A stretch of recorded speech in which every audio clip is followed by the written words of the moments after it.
Halo semuanya, selamat datang lagi di channel aku, Gen Tutorial. Untuk video kali ini aku bakal membahas penyebab iklan tidak muncul di video Dailymotion padahal sudah monetize gitu. Artinya video kalian sudah bisa menayangkan iklan, tetapi kenapa ketika kalian putar untuk uji coba mungkin tidak ada iklannya. Nah, di sini mungkin ada yang keliru soal monetisasi video di Dailymotion. Di sini keterangannya, kalian harus mencapai 1000 view pada video yang kalian unggah. Ingat, pada video yang kalian unggah. Jadi kalau video yang kalian unggah belum 1000 view, meskipun di video kalian sebelumnya itu ada iklannya, itu tidak bisa ditampilkan iklan karena video harus punya 1000 view baru bisa memenuhi syarat untuk menampilkan iklan. Saya juga sudah uji coba di banyak channel. Coba ya, kita buka Dailymotion, kemudian kita putar beberapa video di Dailymotion. Nah, contohnya seperti ini. Di Dailymotion ini kita tidak bisa melihat view-nya itu berapa. Ini salah satu channel yang lumayan populer lah di Dailymotion karena dia masuk di beranda ya. Oke, ini sudah diupload 2 bulan yang lalu. Coba kita play. Nah, tidak ada iklannya guys ya. Kemudian saya play video yang lain, misalnya yang ini. Ini channelnya Intip Seleb namanya.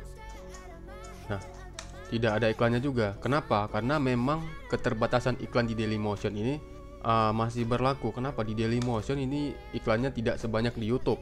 Nah, untuk alasan yang lebih konkretnya, video kalian harus lebih dari 1000 view baru bisa menampilkan iklan. Dan ini juga sudah saya uji coba di konten saya sendiri. Ini yang pertama. Yang kedua, kalian tidak bisa menonton video kalian sendiri. Video kalian sendiri, misalnya kalian masuk ke Dailymotion terus kalian searching channel kalian di Dailymotion menggunakan akun Dailymotion kalian. Contoh di sini ya. Di pengaturan kalian bisa cek di bagian pengaturan di sini.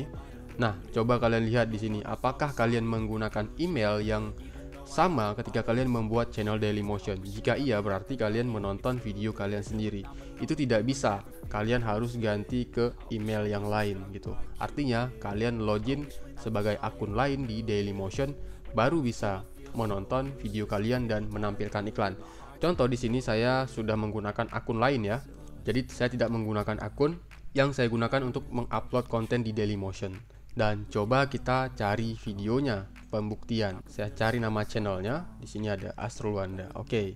Nah, seperti yang saya bilang tadi, video yang bisa menampilkan iklan di Dailymotion itu adalah video yang sudah tembus 1000 view. Kalau belum tembus, itu belum bisa menampilkan iklan. Ini coba saya putar yang sudah tembus 1000 view, yang atas. Ini sudah tembus 1000 view, coba kita putar. Tetapi bisa juga video tersebut tidak menampilkan iklan karena iklan di Dailymotion masih sangat terbatas. Nah, di video sebelumnya saya sudah pernah uji coba, kalian bisa nonton, video ini bisa menampilkan iklan. Nah, untuk video yang belum 1000 view ini jelas tidak bisa menampilkan iklan. Mau kalian putar sampai 1000 kali kek, tetap tidak ada iklannya karena video ini belum tembus 1000 view. Dan video yang bisa menampilkan iklan adalah video yang kalian tonton menggunakan akun lain, alias tidak kalian tonton dengan akun kalian sendiri. Dan satu lagi, kadang bisa juga tidak muncul iklan seperti ini. Saya sudah contohkan ya, saya menggunakan akun lain dan saya play video yang sudah saya cari. Tadi kan tidak ada iklannya. Nah, sekarang ada iklannya. Seperti yang aku bilang tadi, tidak setiap saat kalian play video itu bisa menghasilkan iklan. Nah, tadi kan tidak ada iklannya ya. Ini sudah saya putar lagi dan ada iklannya. Kita klik lewati iklan. Nah, seperti itulah. Itulah penyebab kenapa video di Dailymotion kalian itu sudah monetize tetapi tidak ada iklannya. Karena syaratnya di sini, video yang bisa menampilkan iklan itu harus lebih dari 1000 view baru bisa menampilkan iklan. Yang kedua, kalian nggak boleh nonton video kalian sendiri di Dailymotion. Kalau ingin nonton video sendiri, harus pakai akun lain seperti itu. Terima kasih. Semoga video ini bisa bermanfaat. Jangan lupa support channel ini dengan cara klik like, subscribe, serta kasih komentar terkait video ini. Sampai jumpa di konten aku berikutnya.